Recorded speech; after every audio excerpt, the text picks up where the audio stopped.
근데 이번에 그거를 하면서 느낀 건 뭐냐면 우리 영화들을 어떻게 바라볼 것인가요?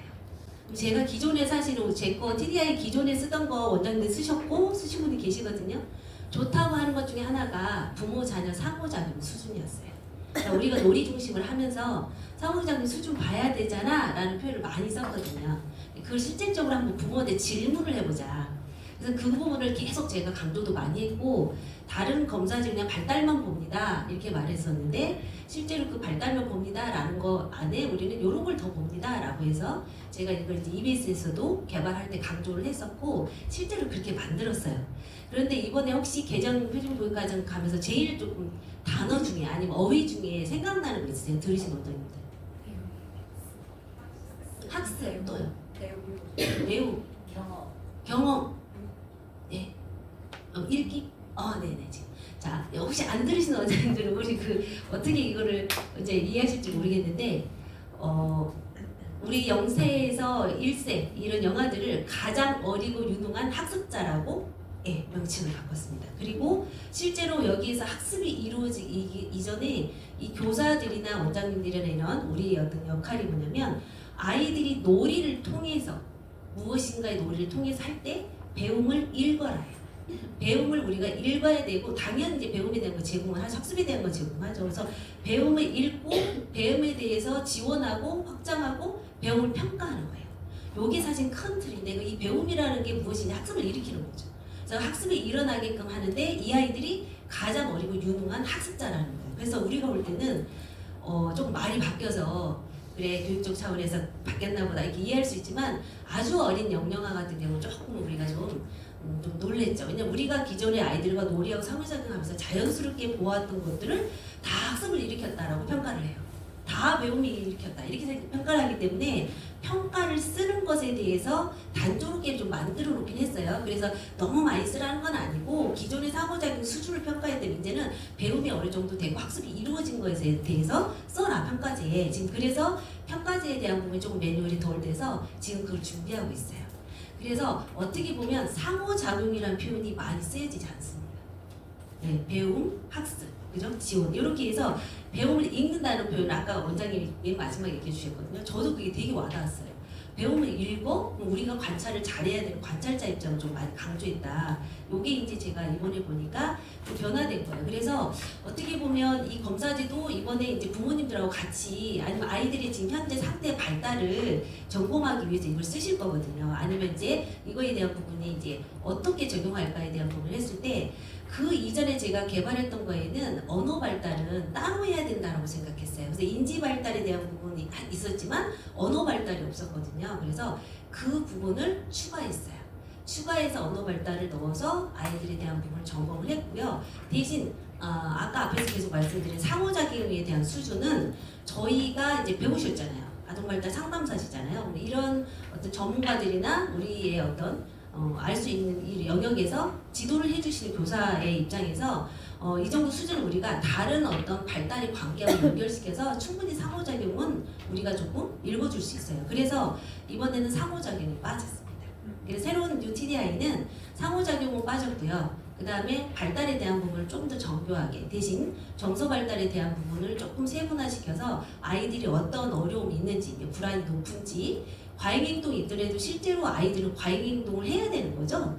아이가 좀 건강하다고 하면 씩씩하게 뛰어놀아야 되는 건 맞거든요. 근데 이제 저졸력이 생겨야 되는 유아로 올라간 시기에 이 아이가 적절한 자기 어떤 도덕성이라든가 이 조절에 대한 발달이 안 이루어지면 타인에게 어쨌든 사회적으로 문제가 생기기 때문에 이런 부분을 우리가 이제 개입을 하는 거고요. 그래서 이 정서에 대한 부분을 조금 더 제가 세분화시켜서 충동성 이런 걸 따로따로 구분해서 좀 보는 식으로 해서 개발을 하게 됐어요. 그래서 여러 가지 검사지가 지금 많습니다. 많고요. 사실 그 검사지 쓰기도 바쁘세요. 원장님들 바쁘고 육아종합지원센터에서도 이거 위에도 많은 검사지를 사용하고 계시는데 그래도 EBS에서 좀 만들었고 또 유치원에서 지금 쓰고 있고 하니까 우리도 같이 이걸 한번 좀 적용을 해보자 해서 오늘 또 이런 시간이 된 것 같습니다. 우선 좀 감사를 드리고요. 이거 들어가기 전에 혹시 우리 원에서 아이들 중에 지금 혹시 떠오르는 애가 있나요? 이 엄마 지금 당장 상담 들어가야 되는데 혹시 좀 떠오르는 분 있으시면 또 사례 조금 듣고 하다 보면 제가 말할 때 같이 설명해 드릴 수도 있는데 혹시 떠오르는 애 있으신가요? 원장님. 어떤 아이가 혹시 떠오르세요? 이번에 뭐 4, 5월에 상담을 한다. 그러면 어떤 아이가 떠오르세요? 3세 아이고요. 성별은? 네. 네. 거의 집중이 안 되고 눈 맞춤도 잘 안 되고. 눈 맞춤이 안 돼요. 네. 네. 4세? 그러니까 2세 때부터 이렇게 봐오기는 했는데 네. 그때는 사실 이렇게 판단하기가 아직 어렵죠. 연령이 어려서 네, 힘들었는데 지금 이제 계속 쭉 지켜봐도 별로 이렇게 눈 맞춤이나 말이나 이런 거에서 네. 발달이 이렇게 이루어진다고 보기가 조금 어려워서 네. 네. 그럼 예를 들면 이제 원장님이 말씀하신 것이 아이가 우선은 혼자 놀이를 주로 하나 봐요. 네. 맞나요? 네. 네. 그리고 다른 거에 관심이 없나 봐요. 관심 있어요? 네, 특별히 관심을 이렇게 보이진 않고 혼자 놀이를 하고 놀잇감도 그냥 자기 앞에 네, 갖다 놓고. 네. 네. 네, 힌트를 제가 좀 얻었어요. 왜냐면 좀 여러 가지 질문을 통해 제가 힌트를 얻어야 제가 설명할 거 아니에요? 자, 아이가 지금 3세인데 그냥 호명반은 어때? 이름을 부르면 쳐다봐요. 네, 이름을 보면 봐요. 그런데 그럼 우리 원장님 보실 때는 아이가 어떤 부분에 문제가 있는 것 같아요? 이렇게 제가 뭔가를 물어보거나 네. 이야기를 하려고 하면 항상 눈을 마주치지를 않으니까. 네. 네. 우선은 이제 다른 원장님도 혹시 나는 의견이 있다. 이 아이는 이런 부분에 어려움이 있지 않을까? 혹시 자폐 떠올리신 분 손 들어보세요. 네, 우리끼리 한 얘기니까. 그것도 잠깐 떠올릴 수 있어요. 그런데 저는 어쨌든 아이가 3세라고 하면 우리나라 나이로 하면 지금 5살인 거죠.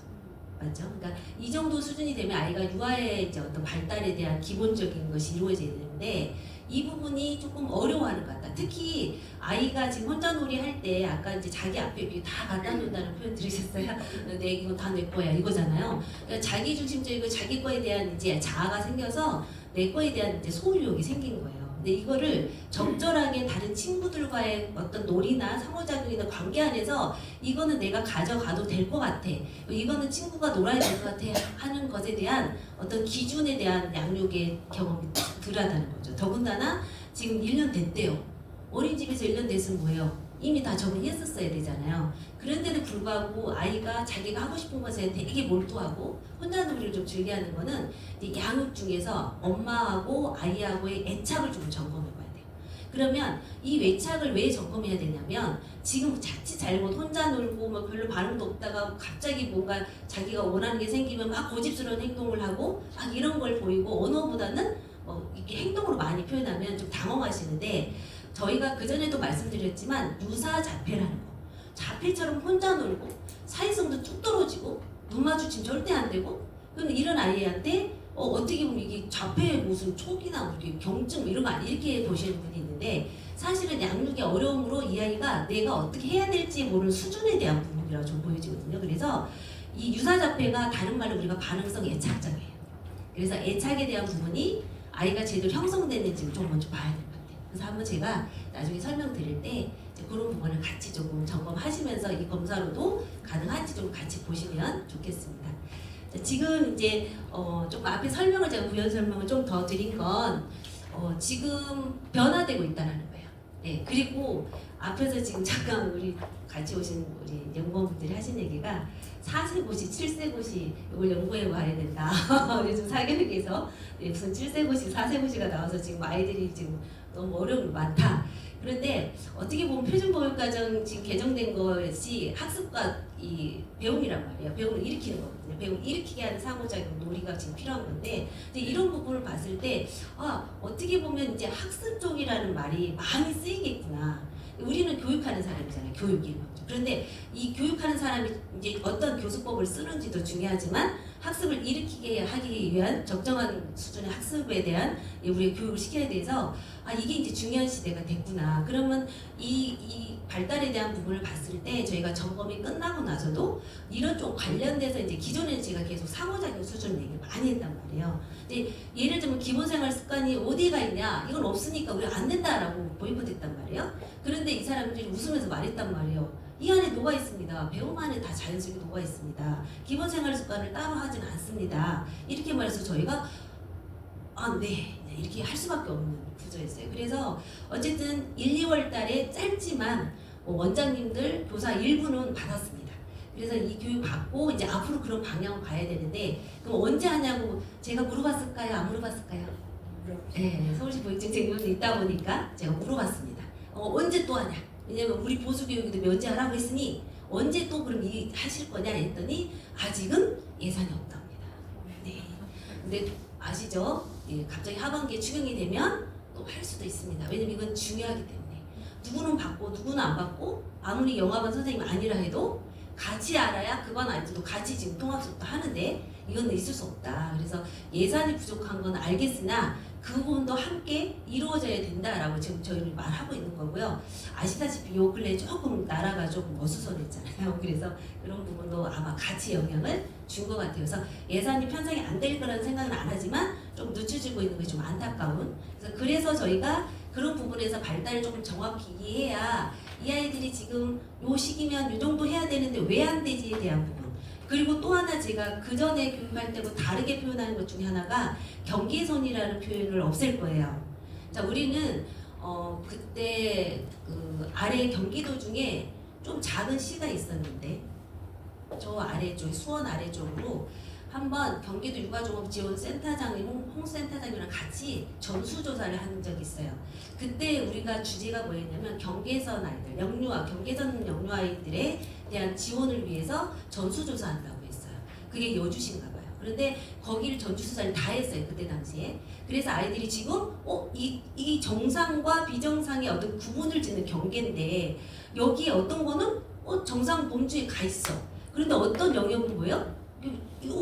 이거는 뭔가 우리가 볼 때는 이제 어려움이 있는 아이들이죠. 사실은. 그래서 근데 이걸 이제 비정상을 볼 거냐 그거는 아니고요.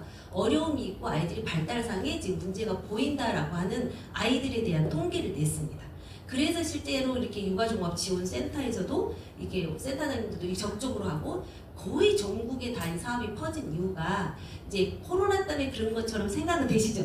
근데 사실 그 이전부터 우리가 경계선에 있는 아이들을 빨리 개입하지 않으면 교사의 스트레스도 높아지고 아동학대에 대한 것도 높아질 것이고 이제 예상을 하는 거죠. 또 하나는 부모들이 너무 힘들어요. 저출생에 대한 어떤 지원도 여기 포함된다. 이제 다양한 부분을 했어요. 근데 지금요 경계선을 어디서 쓰죠?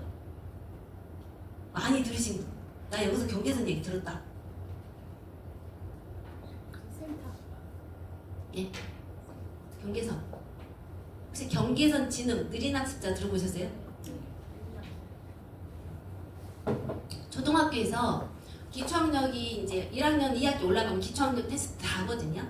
해서 이 아이들이 이제 구분을 하기 시작하는데 다문화도 많고 요즘에 1학년 초등학교 오는 애들이 좀 문제가 많아. 그런데 이 아이를 테스트했더니 기초학력은 또 둘째치고 그냥 떨어져 있는 상태인데 그거 이해 아이들이 학습이 이루어지지 않아요. 교실 안에서. 왜 이러지? 라고 해서 검사를 했더니 한 반에 100명을 잡았을 때 16.7%. 몇 명이 지금 경계선지는요? 17명. 100명 중에. 엄청 많습니다. 이 정도로 많은 아이들이 중간에 껴있다고 하면 선생님도 힘들 거고요. 학습이 안 된다는 얘기예요. 그럼 이 아이들이 내가 타고난 지능이 지금 문제냐? 이렇게 말할 수 있죠? 사실은 저희는 코로나 영향이라고 봐요. 자극을 못 받은 거죠. 이게 뇌라고 하는 것이 발달한 시기가 있는데 시냅스에 대한 부분이 우리가 6세까지는 성인 수준의 시냅스의 어떤 숫자가 생겨요. 우리말로 어때요? 아주 가늘고 그죠? 아주 그냥 아직 힘이 많지 않고 이런 게 있단 말이에요. 이게 왜 생겼냐면 경험을 하면 할 때마다 뉴런 옆에 시냅스가 하나씩 생겨요.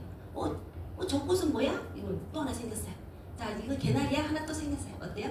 새로운 걸 배울 때만 생깁니다. 그래서 아이들이 시냅스라는 것이 발달하는 뇌발달 시기가 있는데 요것에 대한 경험이 부족하고 그러니까 요 시냅스가 많이 있는데 또 연결을 시켜야 되거든요. 그럼 연결은 어떻게 되냐? 이전에 알고 있던 정보에 새로운 것이 딱 들러붙는 거예요. 내가 아는 건데 이게 이렇게 만드는 거야. 내가 이거를 색종이를 접었다는 거죠. 접었더니 꽃이 됐어요. 장미래요. 아무리 봐도 장미는 아니지만 아이 눈에는 장미일 수 있죠. 빨간색으로 접었으니까. 이런 아이들이 어떤 상상력이라는 걸 통해서 실제로 아이가 그 이전에 알고 있던 정보에 새로운 정보가 들어갔을 때 시냅스가 쫙쫙 뻗어요. 그리고 힘이 생깁니다. 흐늘흐늘하고 아주 가늘었던 것이 힘이 생겨요. 이게 언제까지? 제2차 성징 나타나는 우리가 알고 있는 사춘기 전까지. 그 전까지 이 뇌가 계속 연결되면서 생존을 배워요. 사실 여기 가면 미끄러워. 여기 가면 넘어져. 여기 가면 좋은 게 있어. 이런 걸 배운다는 얘기예요. 그래서 이렇게 아이들이 뇌발달이 되는데 무엇인가 우리가 자극이 부족해서 이 뇌에 대해서 아이들이 좀 어려움이 있다. 그럼 경계선 지능 아이들은 저희 같은 전문가 가서 아이들한테 6개월 정도 부모 교육 시키고요. 아이한테 인지에 대한 아니면 학습에 대한 걸 가르치면요 90까지는 올라가요. 그러니까 얘들이 어떻게 되면 예를 들면 71부터 84 사이거든요. 예, 조금 낮은 아이. 그래서 이 경계선이란 말이 우리 유아에 쓰이면 될까요, 안 될까요? 안 됩니다. 그래서 이제 경계선을 쓰시면 안 되고 특별한 요구도가 있는 영유아. 예, 들어보셨죠? 그래서 우리는 이제는 아이들이 다문화이든 아니면 어떤 장애가 정말 발달 장애가 있어서 어려움이 있든 뭐 여러 가지겠지만 특별한 요구에 대한 우리가 이제 필요성을 느끼는 영역이라고 보시면 돼요. 그래서 그렇게 우리가 받아들이고 그래서 그동안 저도 경계선 많이 썼거든요. 근데 이제는 지금부터는 우리가 경계선을 쓰시면 안 되는 시대예요. 큰일 나. 우리 아이들 자칫 경계선 그쪽 경계선으로 연결돼서 문제가 조금 심각한 느린 학습자라는 표현이 그 부모님한테는요 완전 낙인이에요. 저는 가서 해봤잖아요. 그 부모님한테 제가 저를 믿습니까라고 물었어요. 그래서 이 사람이 뭘 믿으라는 거야. 그러니까 나하고 1년 동안 같이 해서 아이들이 변화될 걸 믿냐고 물어본 거거든요. 근데 부모님들이 처음에는 IQ라는 게 그렇게 만들 수 있어요? 이런 눈으로 쳐다보셨어요. 그런데 아이들 다 어느 정도 올라서 85 이상 되어서 IQ 스코어가 좋아졌거든요. 실제로 아이들이 많은 자극을 주면 아직도 괜찮은 시기가 우리 유아 시기까지 그 초등 저학년 시기까지. 그렇지만 그 이후에는 자아가 강하기 때문에요. 아이들이 좀 자기가 뭐 스스로 막 찾지 않으면 쉽지 않을 수 있다. 그래서 이런 게 지금 우리가 전반적으로 지금 사회에 깔려있는 여러 가지 맥락이에요. 이런 전반적인 맥락을 다 같이 보시면서 우리 아이들의 발달을 봐야 이후에 부모님들한테 상담을 하시거나 할 때도 앞으로는 이렇게 초등학교는 이렇게 지원이 되고요.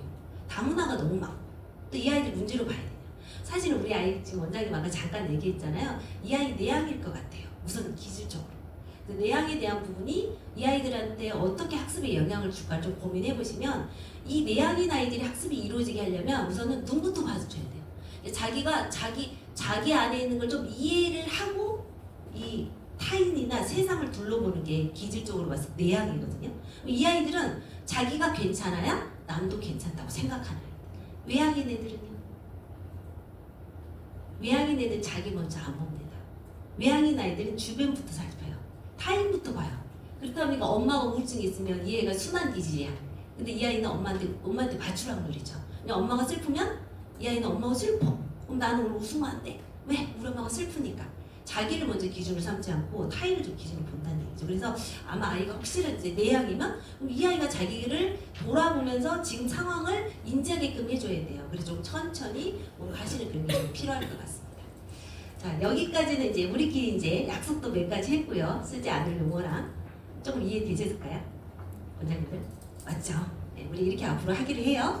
자, 그래서 이제 기질하고 발달 검사인데 보통 ETDR이라는 말을 또 써요. 그러니까 원장님들이 또 뭐냐고 하세요. 우리 선생님들도 그렇고 EBS가요. 앞에 자기네 E를 붙였어요. 아니 KCDI는 외국에 있는 걸 갖고 와가지고 우리 코리아라고 해서 우리나라 걸로 다시 표준화를 했으니까 K를 붙였는데 꼭 그래야 돼요? 라고 저도 했는데 자기네는 어쨌든 EBS라고 붙이고 싶었나 봐서 가끔 그렇게 해도 제가 말하니까 이해를 하셨으면 좋겠습니다. 오늘은 이 기본적인 뉴TDI라고 제가 말씀드린 기질 발달 검사를 지금부터 1시간 내라고 짧게 제가 설명을 하겠습니다. 그래서 이 검사에 대한 건 어렵지 않아요. 대신 이 아이가 이 검사로 100% 맹신할 수 없다. 그래서 우리가 관찰된 모습, 엄마가 주로 하는 말, 그리고 이 원장님 입장에서 아니면 교사의 말을 듣고 부모의 말을 듣고 어느 한쪽도 치우지 않게 모든 것을 다 총합적으로 조금 볼 수 있어야 된다. 왜냐하면 관찰만큼 가장 좀 정확하고 중요한 요인은 없어요. 그런데 여기 있는 분들은 타고나신 분들이에요. 그러니까 그 안에서 아이들을 계속 보고 있는 거예요. 아이들이 제가 뭘 좋아해서 저렇게 지금 뛰어다니지? 뭐 이런 거 있잖아요. 관심이 많으시잖아요. 이게 실제로 우리가 관찰을 잘하고 있는 거고요. 또 요즘에 관찰을 이제 우리 선생님들도 어떻게 아이들하고 지내나 이렇게 관찰을 잘 하시죠. 그래서 그전에는 저한테도 이제 숙제 같은 게 상호작용 수준을 어떻게 평가하실 것인가 되게 고민됐거든요. 근데 이제 지금은 어떻게 하면 배움을 일으킬 것인가 요 얘기를 좀 많이 할 것 같단 말이에요. 그래서 이렇게 변화된 걸 설명드려서 요 순서대로 갈 거고요. 제가 사실은 이제 좀 이걸 먼저 말씀드려야 되는데 제가 이제 특수교육까지 같이 전공을 했고요. 지금 임상심의사예요. 저는 이제 놀이학교 뭐 영어 유치원 뭐 이런데 종합 풀밭들이 유아 검사를 들어가요. 지능 검사부터 해서 그런 것도 좀 하고요. 우리 한국 아동발달 상담학회 지금 회장으로있고요. 하는 일이 많아요. 대신 EBS에서 개발한 것이 우리 유아들한테 많이 도움이 되는 게 있어서 제가 이제 이 부분까지 설명을 조금 보여드리고 시작하겠습니다. 이렇게 아이들한테 만약에 지금 검사를 실시할 때 우리가 스마트폰으로 연결이 되죠. 그래서 부모님들한테 동의를 받고 주는 거죠. 개인정보 동의를 안 받고 어머님한테 이걸 주는 동시에 이거는 불법이 될 수도 있어요. 그래서 어머님 원하면 아이에 대한 정보를 가지고 이름을 해서 같이 보내거든요. 사실 그렇게 하는데 예를 들면 유치원은 아직도 이렇게 받아서 하는 데가 있어요. 그래서 동시에 체크를 하게 해요. 그래서 그걸 한꺼번에 딱 묶어가지고 EBS로 보내면 한꺼번에 반별로 딱 묶어서 또 결과가 나오기도 해요. 그래서 실제로 페이퍼도 쓰고 있어서 제가 이 영아용, 유아용으로 구분된 것을 지금 설명을 드립니다. 그래서 저희가 좀 따로 구분이 돼 있어서 36개월 이상 72개월까지가 이제 유아가 되겠죠. 그죠? 이렇게 지금 직접 쓰고 있는 부분 좀 보여드렸고요. 검사에 대한 부분을 어떻게 우리가 이해할 것이냐. 이 검사는요. 영아, 유아를 따로 표준화했어요. 이거요. 기존에는 그 양이 얼마나 많았냐면요. 거의 2,000명 넘게 저희가 표본을 잡았었습니다. 전국에. 근데 이번에는 제가 다시 개정했다고 했죠. 그래서 이번에 개정할 때는 영아, 유아 각각 500몇 정도 됐었어요. 그래서 좀 숫자가 좀 바뀌긴 했습니다. 그런데 이제 기존에 했던 거에 대비해서 제가 이제 표준화를 잡을 때 평균 접근을 이렇게 할 때 그걸 좀 바탕으로 했기 때문에 지금 이 부분도 표준화가 됐다. 그럼 예를 들면 표준화가 안 됐다는 건 뭘까요? KCDI 표준화 됐습니다. 많이 쓰시는 것 중에 하나. 이것도 됐어요. 안 된 거는 가끔 도형으로 보시거나 지문으로 보시거나 아니면 어느 뭐 홈페이지에 무료로 쓸 수 있대 했던 거 써보셨던 거.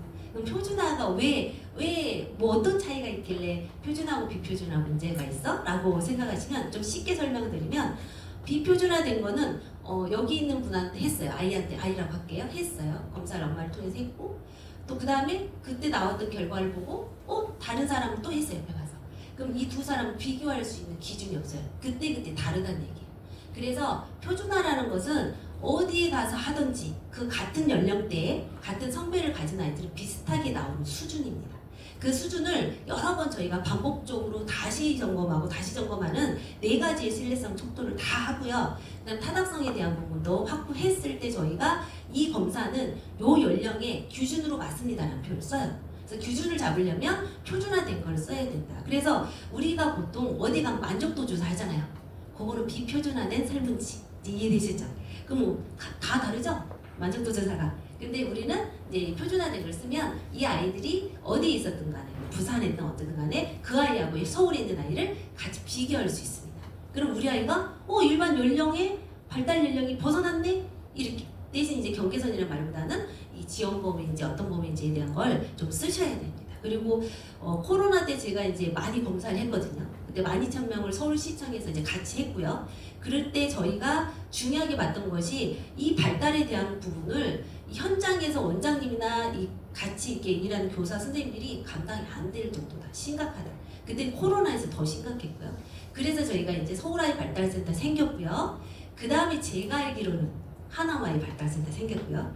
그 다음에 제가 알기로는 올해 김포아이 발달센터 생겼습니다. 그리고 제가 알기로는 또 많은 곳에서 지금 먼 아이 발달센터를 만들려고요. 다 지금 프로포즈를 올린 걸로 알고 있어요. 그래서 하남이 좀 빨리 시작하셨고 실제로 여기 신도시잖아요. 젊은 부모님들이 거기에 대한 부분을 많이 호응하셔가지고 좀 효과가 좀 좋은 그런 걸로 저는 이해를 하고 있습니다. 그래서 이 검사는 표준화된 검사 이게 상당히 중요하고요. 영아, 유아 구분하는 게 중요합니다. KCDI를 써보셨으니까 그건 300문항이거든요. 영아는 몇 문항일까요? 저희는 영아도 똑같이 80문항, 그 다음에 유아도 80문항. 근데 이 300문항이 많은 것 같은데 내가 정말 1세다 아이가 1세다 우리 만 말고 그냥 1세다 그러면 앞에 50문항 하면 없습니다. 나머지 다 아니오예요. 이해하셨어요? 그 연령별로 만들어놨어요. 척도지를. 그럼 맨 뒤에 있는 우리 5세 반 아이들. 그럼 얘네들이 뭔가 선별할 만한 얘 아니면 선별할 만한 문항은 몇 개예요? 별 문제 없다고 하면 그 아이들 뒤에 한 50문제밖에 안 됩니다. 예, 그래서 이제 문항마다 이게 이 아이들한테 맞는 걸 물어봐서 전적으로 다 써야지라는 생각을. 그래서 지금 사실 여기는 저희가 영유아 부분에서 똑같은 문항으로 그 발달 시기에 체크해야 되는 걸 했다라는 걸 지금 좀 설명드려요. 그다음에 이제 이거는 우리가 이제 좀 쓰시기 좋게끔 제가 설명해 놓은 자료입니다. 그래서 양육에 대한 정보라든가 기질에 대한 거 쓰시라고 이제 이런 부분의 목적을 만들어놨고요. 표준화된 검사다. 이거는 제가 이제 요 자료는요. 요 끝나면 PPT로 아예 다 제공을 해드릴 거예요. 원에서나 교사 뭐 장학이나 아니면 뭐 쓰실 일 있으시면 부모 교육 때도 쓰셔도 됩니다. 그래서 PPT는 이번에 다 드릴 거예요. 그래서 예비문항 개발해서 제가 이런 신뢰도를 다 분석해서 표준화를 만들었다라고 이해하시면 되겠고요. 중요한 부분은 이제 큰 카테고리죠. 요인이 어떤 게 들어가 이거거든요. 그래서 이제 여기서 보시면 아이들의 기질이나 발달, 정서행동 등에 대한 부분을 살펴보고 이게 실제로 부모님들 양육 그리고 우리 어린이집 같은 경우 선생님들이 어떻게 이 아이들에 대해서 개입할 것인지 아까 보면은 우리가 배움을 읽고 얘가 학습이 이루어져야 되는데 왜 학습이 이루어지지 않지라는 거거든요. 학습이 이루어지면 어떤 일이 생길까요? 우선은 아니까 반복합니다. 반복하면 어떻게 될까요? 습관이 생겨요. 그래서 아이들이 시키지 않아도 해요.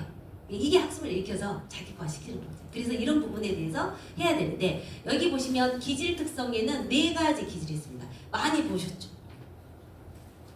네, 토마스 허체스 그 학자들이 말한 9가지 중에서 4가지로 축약을 해놓은 건데 마지막에 보면 복합적 기질이에요. 아까 사실은 우리 센터장님께서 뭐라고 하셨냐면 이거 기질에 대한 거 아까 여기 주셨던 거 잠깐만 해줄게요. 여기 QR도 있습니다. 이런 표현 써놨거든요. 네, 그래서 여기에서 QR도 있다라는 거는 여기 기질만 갖다가 알짜닥하면서 만든 거예요. 그런데 여기에서 좀 중요하게 본 거는 복합인데요. 순한 기질, 우세, 까다로운 기질 이렇게 나옵니다. 만약에 복합이면 얘가 단독으로 순한 기질만 높아. 그러면 당연히 변별이 많이 됐으니까 순한 기질 맞을 거예요. 혹시라도 아니에요. 어머님이 이제 가지고 올 수 있습니다. 어떤 어머님들이 이걸 가지고 올까요? 이 검사 끝나고 나면 지금 복합 기질. 얘가 느린 기질, 우세, 까다로운 기질 나왔어요. 그럼 엄마가 우리 애는 까다로운 기질로 알았는데요. 이게 왜 복합 기질이에요? 이렇게 나와. 근데 그때 그럼 우리가 어떻게 이거를 대응을 해야 될까요? 어떻게 해야 될까요? 혹시 이제 이걸 써보신 분 혹시 없으실까요? 어떻게 혹시 물어보신 분 없어요? 그렇게? 없었어요? 아니 내가 아는 거하고 다르고 복합인데 뭐 우세 무슨 기질 막 이게 자꾸 나오니 복잡한 거예요. 왜 그럴까요? 라고 하면 원인은 전 여러 가지 중에서 이렇게 생각해요. 아직 영아일수록 아직 더 어린 영양아일수록 이 아이의 기질을 부모도 잘 모를 수 있어요. 또 아이도 자신을 표현하는 방법이 서투르기 때문에 아이도 그거에 대해서 되게 어려움이 있을 수 있습니다. 그래서 부모가 아무리 관찰을 잘한다 해도 부모의 상태에 따라서 뭐 우울이 있거나 여러 가지가 있을 수 있어요. 그리고 아이가 아직 어려서 모르겠는 거예요. 자꾸 아시잖아요. 그러니까 뭐 자꾸 일어서고 이런 정도지만 그렇게 그냥 두지 않잖아요. 위험하다 생각해서 다 안고 다니고 이러시다 보니까 모를 수 있다는 얘기예요.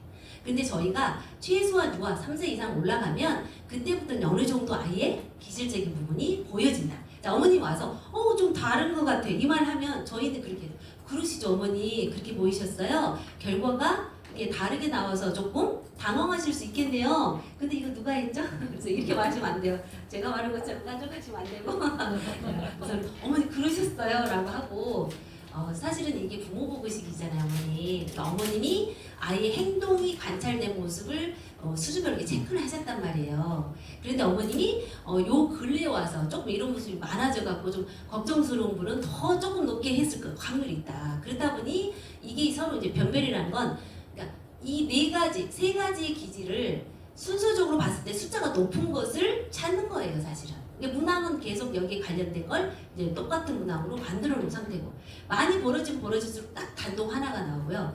이렇게 비슷하게 한두 개로 해서 변별이 안 될 때는 우세 기질, 무슨 기질 이렇게 나온단 말이에요. 그래서 이렇게 나온 이유는 어머님이 조금 더 관심을 더 가지고 우리 아이가 어떤 행동 특성, 그러니까 기질은 특히 행동 특성이거든요. 행동 특성을 보이는지를 저희도 조금 자세히 봐야 되겠네요. 요렇게 이제 부분들 말씀드려야 돼요. 그래서 토마스 체스가 만든 저희가 순한 기질, 까다로운 기질, 느리고 더딘 기질, 복합적 기질. 왜 느린 기질인데 느리고 더딘이라고 써놨을까요? 느린 기질이라고만 하면 저도 좋아요. 제가 지금 저기 찍히는 바람에요. 막 못 다니고 있어요. 이거 찍히고 있어. 이거 저 계속 이거 설명하는 게 힘들어서 그냥 유튜브에도 올려버릴 거예요. 그래서 오늘 찍자고 한 거예요. 죄송합니다. 네. 그래서 왜 이 더딘이라는 걸 왜 넣었을까요? 어머님들이 느린 기질이라고 하면 말을 안 하고 가만히 있어요. 부모님도 느린 기질이에요. 그렇죠? 어차피 닮았거든요. 그런데 부모님이 조금 속상해하는 듯한 표정이세요. 내가 그럴 때 그 부모님들 뭐라고 할까요? 카이스트는 이런 애들이 가요라고요. 카이스트는 한 가지 아주 깊이 파야 되잖아요. 특히 공학도. 그래서 어머님 그래도 얘는 서울대를 넘어서 카이스트예요. 이렇게 말하면 어머님 조금 이해를 하세요. 아 그렇구나. 우리 아이가 조금 더 몰입을 할 수 있는 그런 성향을 갖고 있구나 이렇게. 그래서 너 느리다고 하면 뭔가 느린 아이, 느려 터진 아이 이렇게 생각하셔서 걱정을 많이 해서 느리고 더딘 아이, 좀 천천히 더디게 가는 아이 이런 표현을 넣어서 지금 저희가 기질을 써놨어요. 이게 애썼죠? 예, 주변에 이제 보시면 알아요. 그 다음 이제 발달 특성은 자아 발달, 사회성 발달, 인지 발달, 언어 발달 해놨습니다. 더 듣고 싶으신 거 있으신가요? 발달에서. 어디? 신체, 그러니까 신체도 보면 좋은데, 그죠? 저는 그거는 잘 먹이고 잘 키울 거라는 가정하에 신체, 그렇죠? 신체까지는 우리 관찰된 모습으로 같이 평가하시면 돼요. 사실은 어머님들이 정서 발달 얘기하세요. 그래서 이거 따로 뺐다라고 얘기하는 거예요. 따로 빼서 과잉 행동, 충동성, 공격성, 불안. 여기 이거 말고 또 혹시 듣고 싶은 거 있으시면 말씀해보세요. 과잉 행동, 충동성, 공격성, 불안. 이거 말고 듣고 싶은 거. 부주의, 부주의한 아이들. 약간 ADHD에서 세 가지 중에 첫 번째예요. 부주의하죠. 그러니까 과잉 행동에 대한 부분도 있지만, 예, 이 아이들은 자꾸 자기 거를 챙기는 걸 자꾸 놓치고, 그죠? 집중력이 좀 짧기 때문에 잠깐 이렇게. 근데 이게 성인 ADHD로 가는 거 맞습니다. 그래서 부주의도 있는데 우리 아이들이, 우리 어린이집이나 유치원이나 요 영유아들이 힘들게 하는 게 있어요. ADHD의 어떤 특성을 보이는 아이들 중에 어떤 게 힘들게 하냐면 두 번째 과잉 행동하고 충동성. 이 앞에 부주의가 있어요. 세 가지 어떤 기능이 있거든요. 그러면 과잉 행동대로 아이들에 대한 뭐 이제 배움이라고 했지만 학습에 대한 부분에서 중요하게 보셔야 되고요. 이 충동성에 대한 것도 중요합니다. 자, 우리가 자기조절력이라고 하는 거하고 영향을 많이 받는 것 중에 하나가 이 두 가지죠, 사실은. 자기조절력. 그죠? 그래서 아이들 유아로 가면 자기 행동에 대한 어떤 적정한 수준을 이 환경 안에, 맥락 안에서 아이들이 자기 역할을 정하면서 수준을 정해야 돼요. 그런데 이제 그게 스스로 안 된다. 초등학교 1학년 아이들 어머님 학습이 안 돼요. 이 아이 병원 좀 데리고 가세요 할 때 약을 먹이라고 하거든요. 그 약은 무엇을 위한 약이냐면 요 과잉 행동 약이에요. 실제로 충동성 높은 아이들이 선생님들이 말할 때 부스부스 끼어들거나 다른 친구가 뭘 할 때 자기 스스로가 뭔가 안 되면 그냥 가서 부숴버리거나, 그죠? 이런 행동을 많이 하고요. 끼어드는 걸 많이 해요. 그리고 줄 서 있는 거에서 되게 불편해해요. 그러니까 이런 아이들이 실제로 우리가 현장에서 어렵다는 거예요. 그래서 이 두 가지를 든 거예요. 세 가지 다 넣고 싶죠, 부주의죠. 근데 부주의는 남을 괴롭혀요? 힘들게 해요? 지 혼자 힘들어. 그래서 우리가 부모님들이 아니 그 차근히 말하면서 하나씩 챙기게 해야 돼요. 그 습관을 정말 천일, 만일, 뭐 모르겠어 많은 날들을 해야 아이들이 자기 거 챙기는 거에 대한 습관이 되지 않을까 싶어요. 그래서 여기 있는 것처럼 이 두 가지가 조금 그런 어쩌면은 거기 있는 영역에서 온 거고요. 근데 공격성은 사실은 우리 이제 꽉 깨무는 아이 있죠. 자, 한 얼마 안 됐어요. 한 1, 2주 전에도 그 얘기 또 들었는데 그 아이가 이제 해가 바뀌고 좀 컸으니 덜 물 줄 알았는데 지금도 문다는 거예요. 이 무는 걸로 깨무는 걸로 일세반 나이 때 많이 깨물었는데 지금도 깨무는 걸로 자신을 표현하거나 자신의 어떤 경계나 아니면 자신을 보호하는 행동을 한단 말이에요. 그래서 이걸 어떻게 해야 될지 모르겠다. 그래서 부모님한테 말해서 분리도 시키고 그동안 좀 잠잠하더니 이번에 딱 깨문 거죠. 이제 더군다나 새로운 아이들도 많이 있고 하니까. 그래서 이거에 대한 것을 많이 얘기를 하세요. 그게 공격성인가요? 그 아이는 사실은 어떻게 보면 영화라고 하면 이제 1세반이라고 하면 그냥 자기가 표현하는 방식 중에 하나 같아요. 그래서 뭐 문제다 이렇게 보기보다는 이 아이가 왜 주로 이런 방법을 선택하는지, 이거 아닌 다른 것에 대해서 강화를 시킬 방법을 찾아야 될 것 같아요. 그런데 이 애가 유아로 갔단 말이에요. 이제 4세란 말이에요. 4세도 지금도 깨물면 이게 자기 안에 학습이 완전히 되는 거예요. 학습뿐만 아니에요. 습관돼 갖고요. 이제 자기 어떤 지점을 하고 있어요? 나는 물 거야 이렇게. 물어야 돼 이렇게 돼 있는 아이예요. 그렇기 때문에 물지 않아야 되는 것을 계속 학습을 시켜야 되는 거예요. 우리가 이제 배움을 일으켜서 교육을 통해서 아이가 변화되게끔 이제 그렇게 우리가 이제 개입을 해야 되는 거예요. 지금 표준교육과정으로 하면. 그래서 이 공격성에 대한 부분은 자신이 그냥 갖고 있는 에너지를 그냥 쏟아붓는 공격이 있어요. 그러니까 먼저 공격하는 아이들이 있습니다. 이건 내 거야. 내가 갖고 놀 거야 이거. 그런데 사실은 자기 것을 빼앗기지 않기 위해서 공격을 피하지 않기 위해서 자기를 방어하기 위한 공격도 있거든요. 이런 부분을 제가 조금 구분해서 물어봐서 이거에 대한 수준을 좀 적정히 잡으면 좋겠다 이런 생각으로 제가 이 공격성에 대해 넣었어요. 자, 불안. 사실 어떤 분은 어떤 게 있을까요? 이렇게 물어보면 우울 얘기하세요. 어떠세요? 아이들 우울하신 한 아이 있나요? 혹시 우리 원에? 없어요. 거의 이렇게 살려살려 흩으셨어요. 강남에 있는 어떤 원장님이 저한테 우리 제자님이셨는데 석사를 졸업하셨는데 그러니까 소아 우울증이라고 진단을 받았대요. 그래서 제가 참 오은영 박사님한테나 받아오면 몰라도 내 인정을 못하겠다. 네 그랬어요. 그랬더니 어떡하죠 교수님? 오은영 박사님한테 받아왔습니다. 그래서 제가 오은영 박사님 임상심사 아니잖아요. 내가 또 그랬어요. 왜요? 이렇게 말해서 엄마가 우울할 겁니다. 그래서 이 아이가 혹시 순환 기질에 조금 조용한 아이거나 엄마한테 다 맞출 확률이 있다. 이 아이도 같이 또 집에서 어떤 맥락 안에 이 아이 환경에 놓여있을지 모르다 보니까 이 아이도 힘들 수 있다.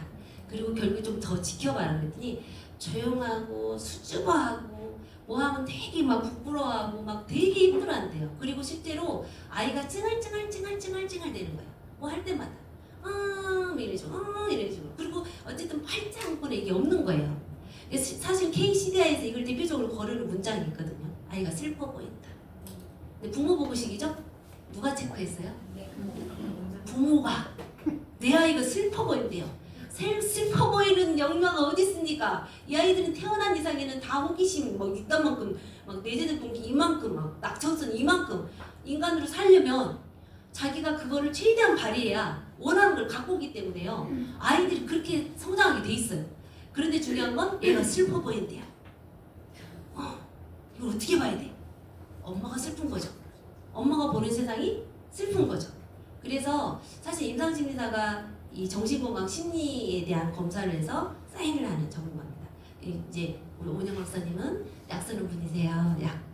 우리는 약을 못 써요. 대신 저희가 검사에 대해서 사인을 해줘야 얘가 T이구나, ADHD구나, 얘가 뭐 우울감이 있구나 해서 약을 쓸 수 있습니다. 그래서 이제 두 사람이 다 같이 해야 돼요. 병원에는 두 사람이 동시에 있어요. 임상심리사랑. 그래서 그렇게 해서 아이들에 대한 걸 보는 거에서 불안은 어떤 걸까요? 불안은 우울하고 약간 구분해서 설명을 우리가 할 수 있어야 돼요. 왜? 이 우울이 있는 엄마가 올 수 있거든요. 불안한 거는 미래에 대한 거예요. 우울은요? 과거예요. 과거에 경험했던 것이 지금 현재에 영향을 줘요. 우울은 그럼 정서로 봤을 때 우울은 정서로 어떤 단어를 쓸 수 있을까요? 우울은 슬픔이에요. 내가 뭔가 해도 안 되고 하면 안 될 것 같고 슬픔이에요. 자, 그럼 불안에 대한 단어는 뭘까요? 정서적인 단어는 느낌이죠. 어떤 느낌이에요? 걱정하는 거예요.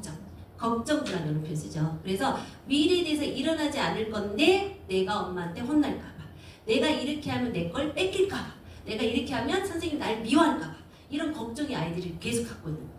사실은 제가 이제 요즘에 와서는 발달심리학 학원 할 때 해외에 있는 아버지들이 분리불안에 대한 것을 학습시키는 거를 좀 보여드리거든요. 실제로 몇 개월부터? 8개월부터. 그러니까 엄마가 아이가 엄마하고 떨어진 걸 너무 힘들어하니까 우리가 보통 어떻게 해요? 아니야 그렇게 하지 마. 엄마가 갔다 올 거니까 울지 마. 이런 말 해도 애는 못 알아듣잖아요. 보통 2세, 3세 이렇게 되면 더 많이 거기에 대해서 아이들이 불안해하죠. 그래서 엄마가 모르게 나간단 말이에요. 아침 일찍 출근해 버린단 말이에요. 그래서 막 이모가 도와주고 할머니가 도와주고. 근데 이게 아이들한테 더 부정적이라는 거 연구 결과로 다 나왔습니다. 그럼 어떻게 해야 돼요? 바로 눈앞에서 사라지는 것부터 해야 되는 거예요. 언제? 우리가 알고 있는 대상 용소성을 배우는 그 시기 때.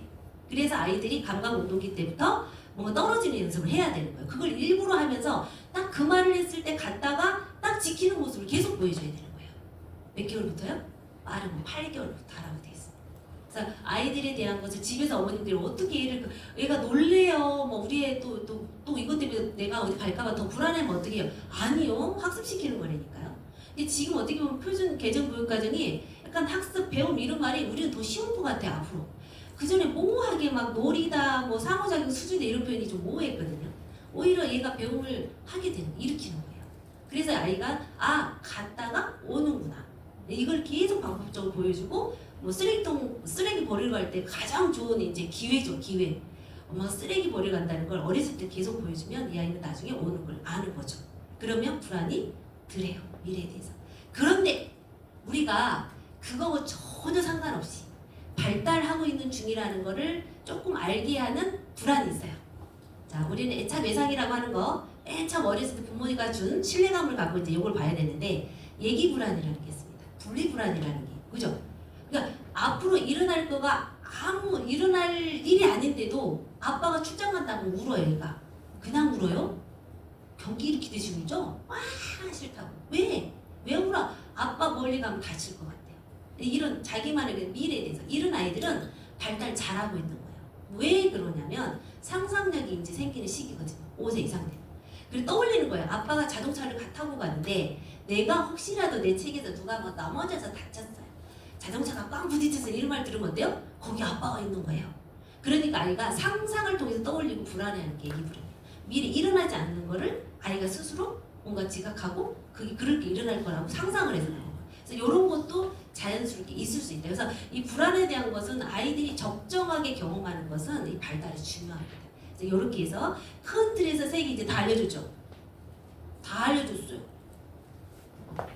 여기에서는 발달 특성에서는 혹시라도 내가 이 네 가지 발달을 설명할 때 좀 어려운 것이 있나요? 자아 발달이 조금 생소하시지 않나요? 그죠? 아이들이 나를 어떻게 인식하고 있는지를 살펴보고 싶었어요. 왜냐면 사회성의 주체가 아이거든요. 그런데 남의 일처럼 보고 있잖아요. 아이들 가끔 보면 너가 지금 친구하고 이렇게 할 때 이거 미안하다고 해야 돼 이런 말 있잖아요. 주체가 그냥 선생님이 주체가 됐어. 이 아이는 자꾸 자기가 스스로 해내지 못해요. 이게 의존도가 높은 아이죠. 이게 이런 아이들이 자아에 대한 개념, 근데 나라는 존재를 알고 그럼 어떻게 뭐 내가 지금 말하는 거는 어떻게 보면 순한 아이란 말이에요. 조용히 있다 선생님 하라는 대로 하는 아이? 이게 건강할까? 그렇지 않을 수 있다는 얘기예요. 어떤 애가 건강한 아이예요? 내가 할 거야 하는 애들이죠. 내가 할 거야.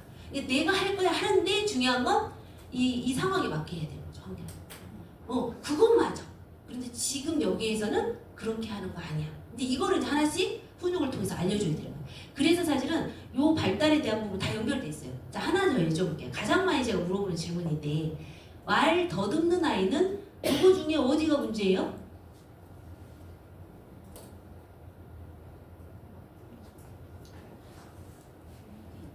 말 더듬는 아이예요.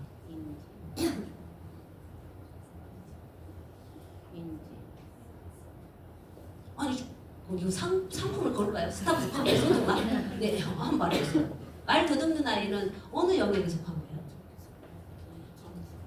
정서, 또 사회성, 그죠? 여러 아이들 앞에서만 말을 더듬거나 아빠만 보면 말을 더듬거든요. 사실은요 없어요. 제 이거 어디도 안 잡혀가지고요. 요인 분석을 했는데 안 잡혀가지고 사실 여기 검사제 없습니다.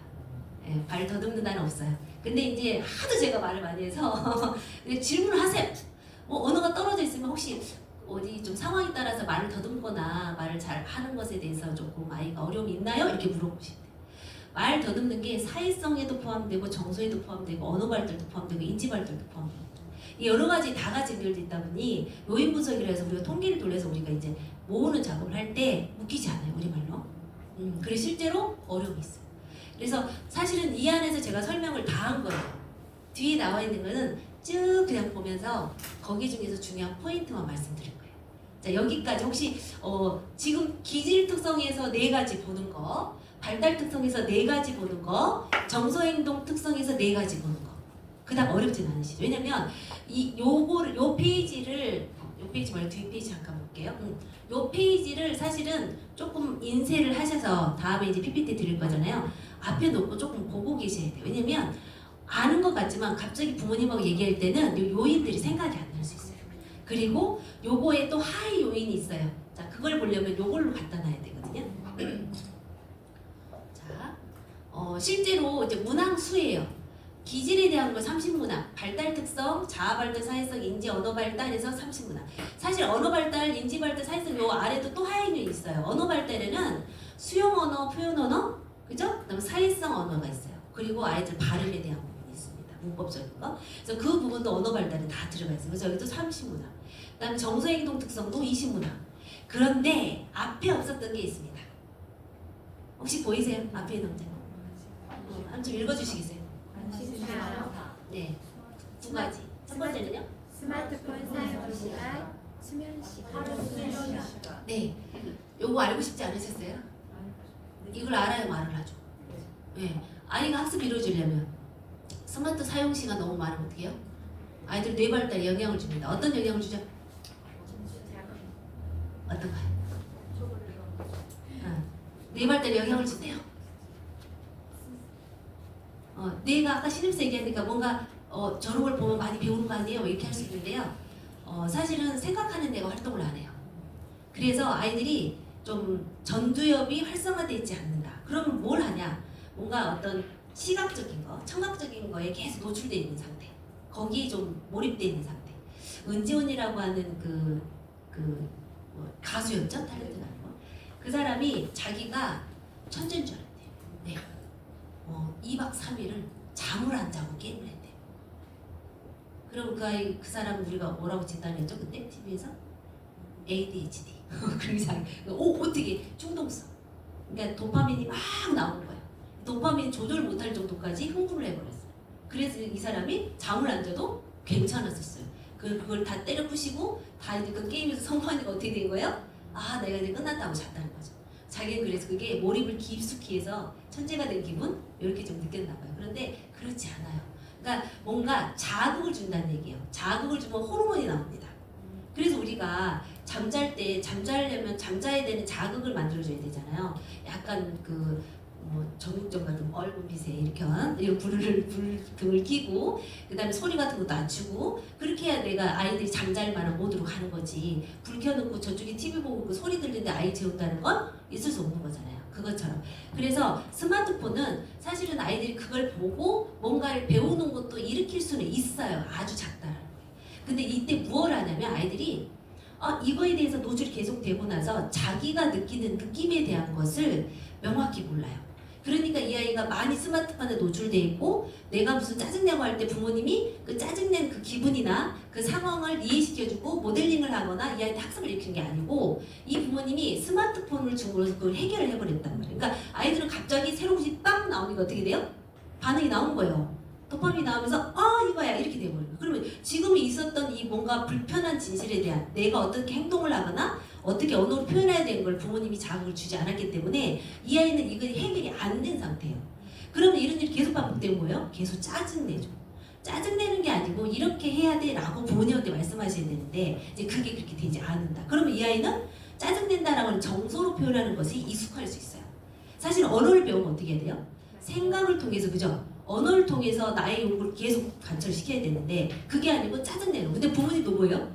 얘가 짜증내면 더 짜증나. 얘가 짜증나면 왜 이것 때문에 속상해서 이렇게 해야 되는데 엄마는 오히려 우는 걸 더 짜증을 낸단 말이에요. 그러니까 엄마도 온 가족에서 뭔가 경험한 그런 정서적인 부분에 초감정이 있어서 엄마도 또 자기도 모르게 그렇게 해요. 그래서 이게 계속 정서적으로만 서로 뭔가의 의사소통의 주로 된 그런 사용을 하게 되면 사실 부모도 인간인지라 계속 이제 뭔가 스트레스나 분노에 대한 화만 내는 이런 모습이 이제 양육으로 나오는 거죠. 그래서 이 스마트폰에 대한 부분이 너무 많으면 거기에 대해서 반드시 얘기를 해주셔야 됩니다. 이게 아이들 뇌 발달에 아주 부정적인 영향을 준다. 그러니까 보통 사람은 상대방의 얼굴, 눈빛, 표정을 보면서 저 사람이 싫어하는구나, 좋아하는구나, 나하고 같구나, 나하고 다르구나 하면서 공감에 대한 것을 일으켜요. 그럼 공감한다라는 것은 내가 어떻게 해야 되는 수준을 만들어내거든요. 그런데 스마트폰을 많이 보고 거기에 익숙하거나 그걸로 스트레스를 회피하는 방향을 썼다면 이 아이는 저 사람 날 쳐다보는데 왜 쳐다보는지 몰라요. 공감이 안 된다는 얘기예요. 그러면 자기가 화난 것에 대해서 위로받지도 못해요. 왜 우리가 이렇게 그랬어 하면서 위로해주는 그거에 대해서 어색해요. 그렇게 위로받지 않았기 때문에. 그래서 다른 사람과의 관계에서 어떻게 자기가 감정에 대한 표현을 하고 적절하게 조절해야 되는지를 모른다. 이게 문제가 돼요. 그래서 실제로 스마트폰 사용 시간, 자, 하루 수면 시간은요. 혹시 낮잠 안 자는 아이들 있죠? 어떠실까요? 어떤 애가 안 잘까요? 네. 혹시 지금 이제 우리가 3월 지금은 적응 기간이니까 막 힘드시겠다, 그죠? 지금 안 자는 애도 많겠네요, 그죠? 근데 최소 이제 한 달이나 2달, 5월쯤 봤을 때 아직도 안 자고 있거나 아직도 아침에 부모하고 분리되었을 때 우는 시간이 1시간 이상, 2시간 이상 간다. 그럼 우리는 그건 개입해야 된다고 보긴 해요. 실제로 몽골에서 온 쌍둥이 여자아이가 있었어요. 그 아이들이 5세예요. 우리나라에 5세. 근데 두 아이 다 영특해요. 우리말로. 눈치도 빠르고 이렇게. 둘이 편먹었어요. 보통 새로 들어오면 2학기 때 새로 들어오면 어떻게 해요? 혼자 쭈뼛쭈뼛 하잖아요. 아무 영특해도. 근데 둘이 편먹었어요. 애들이 피해 다닙니다. 이게 야무진 아이들이긴 해요. 근데 그 아이 중에 첫째 아이가, 여자아이가 절대 잠을 안 자요. 자자고 울어요. 난리가 났었어요. 근데 그 선생님이 우리가 상호작용 수준 때문에 이제 그 개입이 들어갔을 때 하는 얘기가 선생님도 미안해하는 거예요. 얘가 멀리서 와서 부모도 이제 한 부모거든요. 할머니하고 지내고 좀 잘해주고 싶은데 다른 애들까지 방해되는 그런 행동을 너무 오랫동안 하니까 뭐 적응을 떠나서 내가 뭘 잘못하나 이렇게까지. 왜냐면 얘가 유아잖아요. 그러니까 언어가 못 알아듣는 것 같지만 손짓발짓 하면 어때요?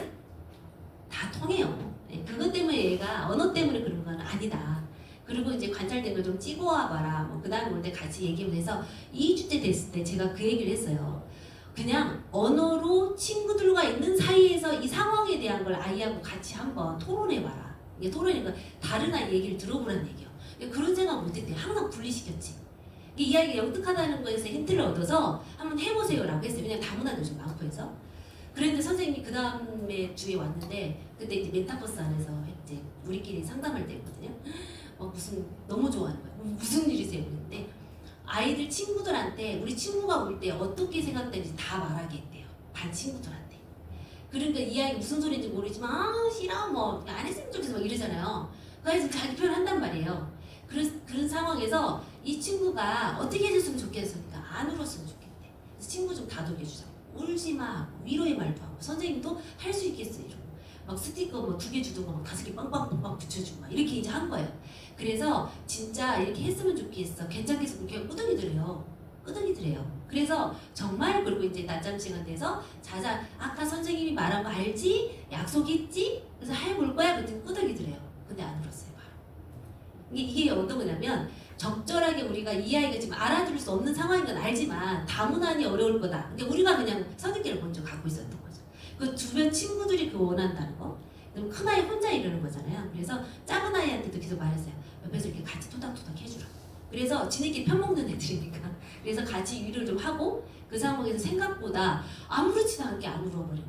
그런 일도 실제로 있다. 그러니까 이 아이는 울어야 자신한테 관심을 가져주거나 울어야 된다고 하는 어떠한 이 아이만의 학습이 이루어졌고 신념이 생긴 거예요. 울어야 나를 보지 않을까? 나의 표현은 울어야 된다고 생각하는 뭐 이런 거. 그것도 자기 싫은 거에 대해서 이제 확실하게 의사표현을 한 거예요, 사실은. 근데 얘가 대신 뭐 바로 잤겠어요. 울지 않은 거예요. 누워있거나 그냥 옆에 앉아서 그냥 이렇게 다른 장난감 놀거나 이렇게 했습니다. 이게 잤다는 얘기는 아니에요. 근데 이 낮잠 시간이 중요하다는 거예요. 부모님들이 재우지 말라는 건 혹시 있으실까요? 있어요? 몇 살일까요? 이 결과지 뒤에는 다 아이들 연령별로 그 수면 시간이 나와 있습니다. 4살이면 보통 어쨌든 낮잠 시간은 1시간 정도가 적정하게 돼요. 이제 더 어린 영아들, 신생아 이후 그 애들은 뭐 조금 더 많이 4시간부터 시작해서 서서히 줄어들거든요. 근데 이제 우리가 봤을 때 지금 보통 원에 있는 뭐 1세 정도라면 그래도 뭐 조금 더 잘 수 있겠지만 보통 1시간으로 잠그시면 돼요.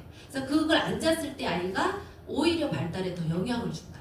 근데 부모님이 저녁에 잠을 안 자서요 이렇게 얘기를 하거든요. 근데 그 아이는 아시죠? 그러면 에너지가 높은 아이잖아요. 계속 방방방 뛰는 아이. 그러니까 그 그 아이가 좀 잔다라는 것은 사실은 어머님도 힘드시겠지만 여기 원에서도 힘들 거예요. 그래도 아이들 발달을 위해서 좀 저희가 같이 하면 좋겠습니다라고 얘기하는 게 좋겠죠. 그래서 이렇게 저희가 문항수가 구성되어 있습니다.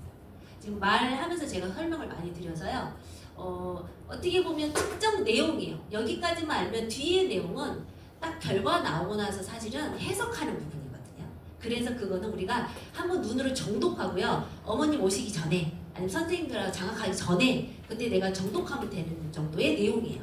여기 보시면 기질 아까 제가 말씀드린 거 복합 기질 있어요. 무슨 우세 무슨 기질 이렇게 나온다고 말씀드렸고 자아 발달에 대한 건 이해가 느낀 동기나 흥미 이런 행동 수준 사회성도 또래 감정 이해하고 그러면 이 자아가 발달한 아이는 사회성이 발달할 수밖에 없어요. 이 코드가 동시에 올라가겠죠.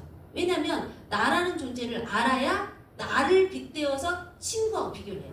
너는 머리가 짧으네, 나는 머리가 기네, 나는 키 크네, 너는 키가 작으네. 나라는 존재를 이해하고 나라는 고집을 피운 애들이 타인을 알아요. 그래서 사회성이 좋아요. 그러니까 그럴 때 이제 고집 피운 거보다는 이럴 때 이렇게 하는 게 좋아라고 해서 강화를 해야 되겠죠. 인지 발달 말 그대로 흥미 수준입니다. 학습에 관련된 흥미 수준. 그 다음에 언어 발달, 표현 언어, 수용 언어, 사회적 언어, 음성 발음 발달 수준. 과잉 행동도 알지만 어머니 과잉 행동 아시잖아요. 이렇게 말하면 돼요, 돼요. 아니지요. 그럼 어떻게 해야 돼요? 뭔가 좀 집중력도 어렵고 또 아이가 자기가 우리가 생각하는 것보다 훨씬 과도한 활동성이 있다. 놀이나 학습에 집중하는 게 어려울 수 있다. 이런 표현을 좀 써주시면서 말하셔야 되겠죠. 그런 거고 그 다음에 충동성은 이 충동성은 그거예요. 즉각 만족. 그러니까 내가 바로 욕구 생기면 바로 만족을 안 하면 어떻게 돼요? 아 터지는 아이예요. 아니면 확 던져버리거나. 자 이걸 우리가 뭐라고 말하죠? 인간하고 동물하고 구분되는 것 중에 하나예요. 그러니까 아직 아이들은 원시인이야. 아직 아이들은 원시인이라고 보시면 돼요. 실제로 이제 있는 그대로 즉각 만족을 하는 거 태어나면 그래요. 그러니까 이제 자기가 배고프면 막 먹는 거죠. 그게 맞는데 이게 아이들이 이제 어느 정도 발달하면서 서서히 그런 부분이 줄어야 되거든요. 그 충동성 부분이 스스로 조절이 안 되는 애들이 많고 공격성에 대한 것도 자 언어가 부족한 상황이 공격성이 나올 수 있을 거라고 저는 생각해서 이거 쓰는데 제 고민 많이 했거든요. 그리고 실제로 언어 능력이 부족한 상태에서 나타나는 감정 표현으로 공격성이 있을 수 있고 자신을 보호하기 위해서 사회적 상호작용에서 뭔가 던지거나 깨무는 행동의 수준을 말한다 이렇게 해놨습니다. 그럼 영화는 영화에 깨무는 거에 대해서 얘기하겠죠. 이 깨무는 게 너무 많아서 제가 깨문다는 말도 써놨죠. 이게 너무 힘든 거예요. 유학을 몰아서 깨문다? 이거 문제예요. 이거 공격이에요. 반드시. 그럼 공격이라는 건 어떤 정서에서 나올까요? 이렇게 충동성이 높은 아이들은 즉각 만족에서 그냥 뭔가 필요하면 바로바로 나오지만 보통 분노라고 하는 정서가 이 공격성을 만들어요. 분노는 그러면 어떻게 만들어지죠? 우리가 영아들이 분노를 한다고 하면 그 애들이 무슨 분노에 이렇게 말하거든요. 화내는 거.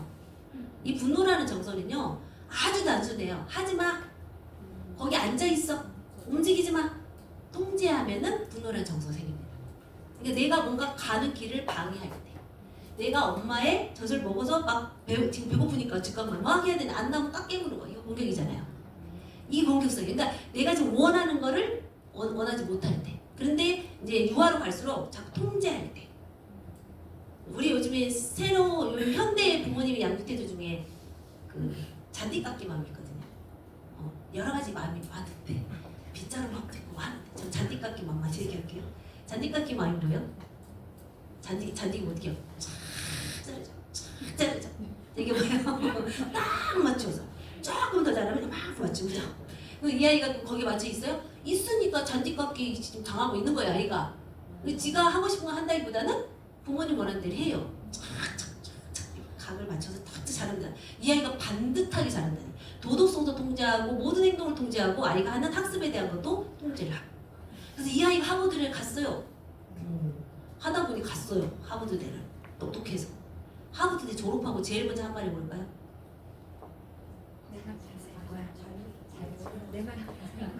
하버드 졸업하고 엄마한테 이 아이가 한 행동. 질문. 이제 뭐 할까요? 이제 뭐 할까요? 엄마 나 이제 뭐 해야 돼? 네 그거예요. 잔디깎기. 네. 그래서 사실 저희가 아이들에 대한 여러 가지 뭐 발달 이렇게 중요하게 생각하게 하시는데 부모 양육 태도하고 꼭 함께 이렇게 보셔야 됩니다. 이게 지금 심각한 거예요. 그래서 관심 항목까지 이제 다 봤습니다. 사실 이게 검사에 대한 설명 끝이에요. 뒤에 있는 내용은 이제 쭉 제가 10분 내로 마무리를 할 텐데 그 부모님하고 상담하기 전에 사실은 그 담임 선생님들이 기본적으로 어느 정도 아이들에 대한 거 이제 부모님이 지금 말하는 상담에 대한 것도 조금 적어놓고 또 선생님이 말하고 싶은 것도 적어놓는단 말이에요. 그 적절한 수준을 원장님들이 찾아주셔야 돼요. 어떠한 그 선생님은 너무 열의가 높아가지고 어머님 올 때를 엄청 기다리시거든요. 실제로 당연히 아이가 이렇게 변화됐어요. 자랑하는 것도 있겠죠. 근데 그렇지 않은 경우가 더 있을 수 있어요. 그 적절한 수준을 원장님들이 한번 점검을 해주셔야 돼요. 선생님 이 발달에 대한 부분은 지금 아직 발달 과정이니까 조금 더 지켜보자. 그래서 부모님한테도 지켜보자고 얘기하자. 이런 식으로. 그래서 실제로 그런 부분이 원장님들 하셔야 될 일이고 또 부모님들 중에서 사실 원래 여기 오다가 지금 돌아가신 분이 있어요.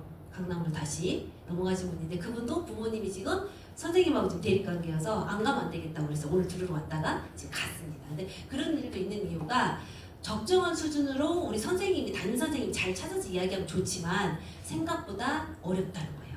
그리고 선생님들도 여러 가지 업무가 있다 보니 자기가 뭔가 지금 상황에 맞게끔 맥락에 맞게끔 딱 하면 좋겠지만 어려울 수 있어요. 그런데 원장 선생님이 말해둔 거는 아시잖아요. 딱 새기잖아요. 그래서 어느 정도 자기 계속 맴돌고 상담 기간에는 그런 게 중요하기 때문에 그런 부분을 조금 설명을 미리 해주면 좋겠어요. 자, 기질에 대한 거는 너무 잘하시고 계시기 때문에 더군다나 이 책, 그죠? 이 책 뒤에 설명이 이제 제가 뒤로 썼거든요. 이 내용이 뭐 기질이 이런 기질이면 어떻게 부모 양육을 해야 되고 뭐 이런 거 다 나와 있습니다. 그래서 기질은 이걸로 끝나요. 이걸 넘어서는 기질에 대한 설명은 없다. 대신 아까 제가 말씀드린 것처럼 뭐뭐 우수의 기질이고 뭐 이렇게 나와. 그 부모님이 아직 아이를 잘 모를 수 있다. 내지는 아직 어려서 아직 우리가 판단하기 어렵다. 이런 내용을 적절하게 사용해 주셔야 돼요. 어머니 그렇게 생각하셨어요? 그럴 수 있죠. 그런데 이거 체크는 어머님 하셨는데 그 내용 중에 아이의 행동이 보인 걸 아마 체크하셨는데 수준이 조금 다르게 해서 그랬을 거예요. 그래서 조금 더 지켜보자는 거야. 그럼 언제가 가장 정확하냐? 저는 유아 후기라고 봐요. 초등학교에 들어가기 전에 그때 정도 해보면 명확해진다. 그런데 그 이전에는 분명히 자기를 닮았는데도 엄마가 거부해요. 안 그랬으면 좋겠는 거죠. 나처럼은 안 했으면 좋겠는 거죠. 이렇게 생각하시는 부모님이 있다 보니 자꾸 다르게 보려고 해요. 자, 다르게 볼 수 있어요, 없어요? 인간은 할 수 있습니다. 우리 아이는 이렇게 자랄 거야. 뭐 계속 주문을 해오세요. 실제로 그렇게 자라길 바라셨어요. 그래서 아이가 엄마 앞에서는 해요. 어린이집에 오면 딴 행동하죠. 그럼 엄마가 물어보죠. 어린이집에서는 어떻게 해요? 이렇게 잘했어요, 어머니. 그럼 정말요? 우리 집에서는 안 그러는데요. 이런 모습이 이제 불일치한 이유가 부모 양육 태도가 되게 어떻게 보면 좀 뭔가 좀 통제적이고 아이의 기질에 맞지 않는 양육을 했을 때 나올 수 있다는 얘기예요. 넘어갑니다. 다른 거 읽어보세요. 자, 기질은 좋고 나쁨이 없는데 제가 앞에는 4가지로 해서 다 구분해 드렸어요. 요것만 넣었습니다. 요거는 사실은 내향력 외향력 물어본 거 없어요. 요것만 참고하시라고요. 보시면 얘가 뭐 이제 왔어. 근데 엄마하고 이제 상담을 해야 되는데 우리가 얘가 무슨 기질인지 몰라요. 그런데 요거 내향이고 외향의 부분을 조금 구분해서 설명하시면 돼요. 그럼 제가 아까 처음 설명했잖아요. 얘가 내향이면 자기를 중심으로 본다. 세상을 이해한다. 그런데 얘가 외향이면 자기 이해의 환경과 타인을 중심으로 세상을 이해해요. 저 사람이 이뻐해주면 난 이쁜 거야. 이런 거예요. 우리도 그래요. 우리 지금 여기 있는 우리 원장님들도 실제로 우리도 그렇습니다. 저도 그래요. 제가 외향이거든요. 얼마나 남한테 맞추겠어요. 애쓰고 있어요 진짜. 근데 이 나이에 알았어요. 그래서 제가 어떻게 해요? 아니야 나도 애쓴다고 해요. 세단하게 말려줬어요. 이렇게 칭찬하라고. 제가 그래서 그렇게 하고 있어요. 실제로. 그래서 어떻게 보면 그냥 그게 그 사람들 자연스러울 수 있어요. 기질이니까 타고난 거니까. 그런데 좀 힘들거나 하면 우리가 말해줘야죠. 어머니 얘는 내향이잖아요. 그러니까 아버님이 얘를 자꾸 태권도 학원을 보내라는 거야. 내향인 애한테 엄마가 말려야죠. 이제 이런 부분을 찾으라는 거예요. 그리고 내향인 아이들은 아시죠? 좀 조용한 곳에 자기의 어떤 공간에 대한 부분에 아니 자기의 어떤 아까 왜 장난감 자꾸 모으는 아이들 아까 장난감 앞에 모았던 아이의 특징 저는 이렇게 생각돼요. 여기 지금 내 눈앞에 사라지면 다 없어질 것 같은 거. 두려움도 있을 수 있어요. 왜 이 아이가 모를까? 아니면 이 아이는 친구하고 노는 재미를 아직 한 번도 느껴본 적이 없어요. 그렇기 때문에 친구랑 이거 주면서 받으면서 이 블록을 끼우면서 완성돼서 같이 박수 쳐보는 걸 경험하게 해야 돼요. 같이 하는 그러니까 그런 경험이 조금 필요하고 또 엄마의 양육태도 제가 말씀드렸죠. 애착이 지금 형성이 잘못돼 있으면 이 아이는 불완전 애착인 아이들 특징이 그냥 혼자 놀아요. 누가 보면 자폐 같아요. 그렇기 때문에 부모하고 양육태 점검하셔야 돼요. 그래서 이 부분 보시면 특징이 이 아이들은 그림 그리는 걸 좋아해요. 그 안에 자신이 다 표현됩니다. 그 엄마에 대한 표현도 있고 그리고 되게 신중하고 조용히 있는 걸 좋아하고 외향형 같은 경우는 이 아이들은 그림 그리라고 하면 그거보다 말로 하는 거 선호한단 말이에요. 예, 이런 부분을 아이들에 맞게끔 해주고 가끔 이렇게 내향인인 아이들이요 엄마가 좀 거절하는 경험을 많이 해요. 그러니까 친구들이 다 놀러 왔단 말이에요. 그럼 자기 장난감을 내어줘야 되잖아요. 그런데 엄마가 난데없이 친구들 왔는데 왜 이거 안 준다고 떼쓰는 거야? 그럼 나쁜 아이야 이러는 거예요. 엄마는 날 모른다. 부르다 놓고 우리 아이가 내어주길 바라는데 오히려 현명한 엄마는 내 아이가 내향이면 현명한 엄마는 뭐 시댁에 가든 친정에 가든 많은 친척들인데 가든 뭐 키즈 카페에 가든 간에 여기는 이런 곳인데 중요한 건 우리 수연이란 말 이제 쓰면 안 되겠죠. 내가 수연이란 말을 많이 썼는데 요즘에 좀 말이 많더라고요. 별그대 수연을 좋아했는데 우리 수연이는 이렇게 친구들한테 이 장난감 줄 때 자기가 너무 소중해서 한꺼번에 못 준대. 우선 하나만 달라고 하자. 자, 수연이가 줄 수 있게 해서 자기가 내어주게. 그러면 어떻게 해요? 아, 엄마가 나를 안 해. 나를 이해하네. 그런데 너는 친구들 다 왔는데 장난감 너 혼자 놀겠다고 나쁜 아이야. 이러면 엄마는 날 모르는 거예요. 다른 집에 갔을 때도 시어머니가 말 꺼내기 전에 어머니 우리 수연이 이런 거 좋아하는 거 아시죠? 요 말을 수연이 안 보고 해도 수연이 좋아해요. 엄마가 나를 보호해주는 행동을 하잖아요. 이런 부분을 내향 외향을 좀 설명해 줄 필요가 있다. 그래서 이런 부분 그리고 특히나 자, 착한 아이 컴플렉스는 여기서 나와요, 여기서 나와요. 외향 쪽에서 나오는 착한 아이 컴플렉스 맞춘다고 그랬잖아요. 의존력이 높은 아이. 사실 순한 기질이고 얘가 외향이면 가만 놔둬도 잘 클 아이거든요. 그런데 이 아이가 이 환경 안에서 착 보는 거야. 엄마를 살펴. 지가 뭘 해야 될지 막 가. 그래서 막 칭찬받으려고 하는 아이예요. 근데 그거마저도 이 아이는 이제 위축이 되어 있는 상태면 의존한 아이죠. 내가 엄마가 어떻게 나올지 모르기 때문에 엄마의 양육 이때저때 할 때 계속 맞추고 있단 말이에요. 근데 자기는 혼란스럽죠. 그럼 나중에 이 아이가 엄마한테 느끼는 건 뭐예요? 엄마가 이러는 거는 나 때문이다라고 해요. 또 중요한 거. 엄마가 행복해져야 돼. 그래서 엄마한테 물어봐. 그럼 엄마가 그거에 대해서 반응을 그래 잘했어 하면은 계속 물어봐요. 자기가 결정하는 것이 어려워진 나이로 성장하는 거죠. 그래서 착한 아이 콤플렉스로 갈 수 있다. 이렇게. 다른 부분은 이제 읽어보세요. 이제 너무 양육 코칭까지 다 잘 써놨기 때문에 한번 보시면 됩니다. 그리고 자아 발달에 대한 부분도 자아는 뭐 다른 부분은 다 아시겠지만 부정적인 자아 개념을 가진 애는 어떤 애들이에요? 우리 대상관계 이론에서 나를 비춰준 사람이 나를 제대로 비춰주지 않은 사람. 이게 대상관계는 나의 대상이잖아요. 상대가 나를 비춰주거든요. 어렸을 때는 그게 이제 주 양육자잖아요. 비춰줄 때 거울이 볼록해. 그럼 내가 커. 큰 아이들. 근데 얘가 오목거울이야. 엄마가 너는 그것만 하면 내가 가만히 있으래. 그럼 내가 조금만 하자. 근데 엄마가 보여주는 거울이 깨졌어요. 그럼 어떻게 돼요? 난 같이 오면 돼요. 그래서 보통 대상관계에서 우리가 말할 때 타자라는 표현을 쓰거든요. 대상 따로 있는 타자일 때 내가 나를 어떻게 비춰주냐. 엄마 아이가 나는 못해. 나는 안 할 거야. 이러면 얘가 왜 이런 말을 할까요? 뭘 하다가 자꾸 뭐라고 양육에서 뭐라고 지적을 한 거예요. 너는 맨날 이래가지고 가만히 있지 이런 말. 그럼 이 아이는 거기에 대해서 자기가 어떻게 평가할까요? 이렇게 나오는 거예요. 그래서 결국에는 자아라는 부분 저도 좀 중요하게 생각하는데 부정적인 자아 개념을 형성할 수 있기 때문에 그렇다고 너무 맹목적으로 좀 칭찬만 많이 하면 또 아니라고 말하는 거 아시죠? 천재는 절대 아닙니다. 천재 절대 아니에요. 그런 애 왕자도 아니에요. 공주도 아니에요. 이런 표현은 쓰시면 돼요. 그래서 그런 부분 조금 빼시고 사회성 발달 제가 말 안 하겠습니다. 워낙 너무 잘하시니까 또래 관계 인지 발달도 제가 말 안 할게요. 대신 여기서 그래도 요즘에 부모님들이 4세 고시, 7세 고시가 있는 건 학습에 관심이 많다. 자, 영재는 어떻게 만들어지죠? 만들어진다고 했죠?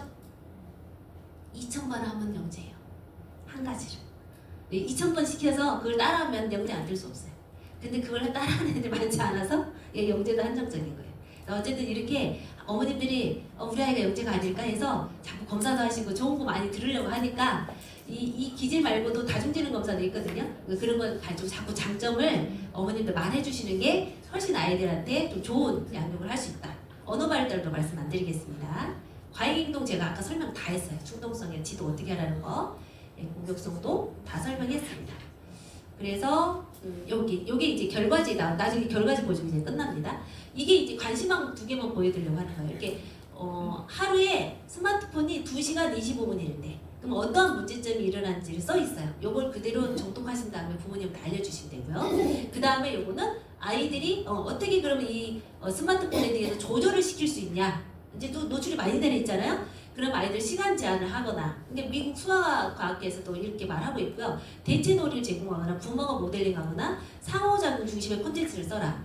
당연히 영어 처음 배우거나 액티비티 하려고 하면 부모도 같이 해야 돼요.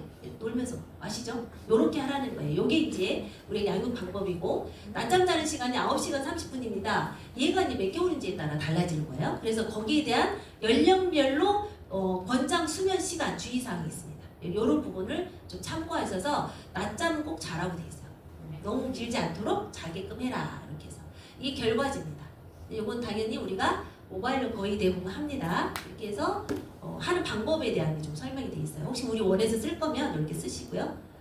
사실 그 전엔 이렇게 나왔어요. 받아보셨죠? 그 전에. 근데 이번에 바뀐 거는 이렇게 안 나옵니다. 이거 좀 그래도 알고 계시라고 당분간 나온다고 그래서 제가 해놨는데요. PDF로 가져왔기 때문에 그거 보여드리고 이제 끝내도록 하겠습니다. 질문 받을게요.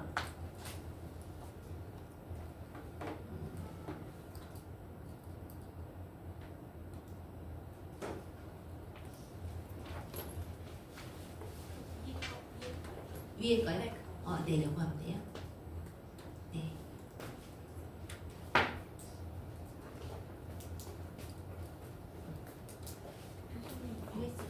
네, 내 거 USB 있는 거요. 네. 아까 있었잖아요.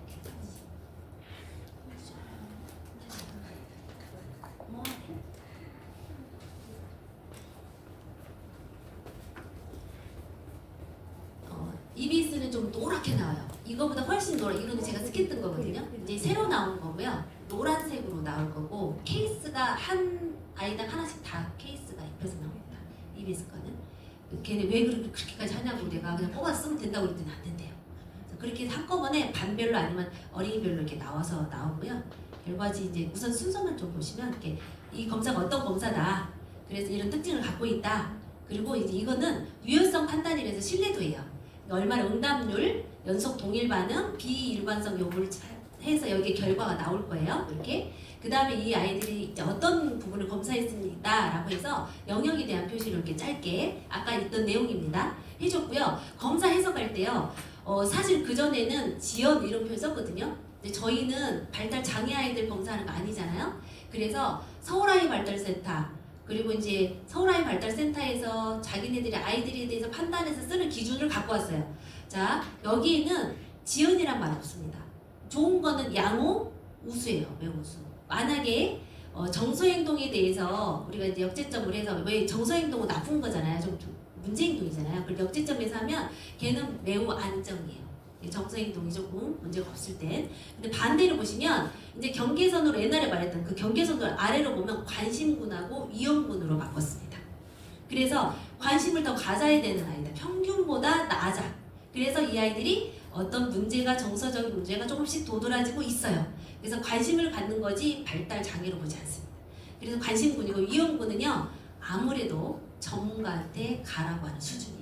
그래서 이 네 가지가요 T 점수라 그래서 기준이 있거든요. 그걸로 했더니 한 70점대가 높은 건데 부모님들이 70점 왜 높아요 이래요. T 점수를 바꿔놨더니 좀 잘 이해가 안 되시겠지만 그래서 백분율로 바꿨습니다. 25%, 50%, 75%, 100%. 그래서 아예 딱딱 4개 구분을 지어서 4개로 제가 검사에 해석하는 그 수준을 보게끔 편하게끔 해놨어요. 지금 앞에 계신 분들이 그 전에 많이 썼던 우리 연구원분들인데 이것 때문에 부모님들이 계속 물어봤어요. 80점밖에 안 됐어요. 매우 높아요. 그러면 그래요? 이래요. 왜냐면 50점이 평균이거든요. 그러니까 50으로 갖다 놓은 그 점수 T값이 사실은 90점 평균을 50점으로 갖다 놓은 거예요. 그런데 이 사람이 50점에서 내가 60점, 70점 가 있으면 뭐예요? 엄청 높은 거예요. 이해하시죠? 네, 그런 식으로 우리가 그래서 이게 표준화한 거거든요. 그랬는데 그것도 어머니 보시기에는 그래도 점수가 낮아. 90점은 넘어야 돼. 이런 생각을 하셔서 제가 이렇게 이번에는 100분율로 해서 4개 단계로 구분해놨습니다. 그래서 저 점수가 좀 높게 나올 거예요. 이렇게 해서 결과지가 나온다. 그 다음에 이제 이 아이 기질 딱 나오고요. 기질에 대한 내용이 있고요. 양육 방법이 있습니다. 이거 눈으로 한번 보시고 어머니 오시면 얘기하면 되겠죠. 이거는 이제 발달 특성이에요. 그래서 그래프로 한번 쭉 이렇게 4가지 발달, 자아, 사회성 한꺼번에 나와 있고요. 그러면 이제 보여야 돼. 한눈에. 자아 발달이 높다라는 건 사회성 발달 다 전반적으로 높을 거예요. 자아 발달이 뚝 떨어져 있으면 분명히 사회성이라든가 언어 발달 느릴 거예요. 이런 부분을 동시에 보셔야 돼요. 그래서 여기 아래에 이제 설명 있는 것을 어느 수준인지 읽어주시면 돼요. 이게 정서행동 특성. 이거 높으면 뭐예요? 역지점이 있거든요. 매우 안정이에요. 낮아야 정서행동에 지금 문제가 있는 거예요. 이렇게 제가 거꾸로 바꿔놨습니다.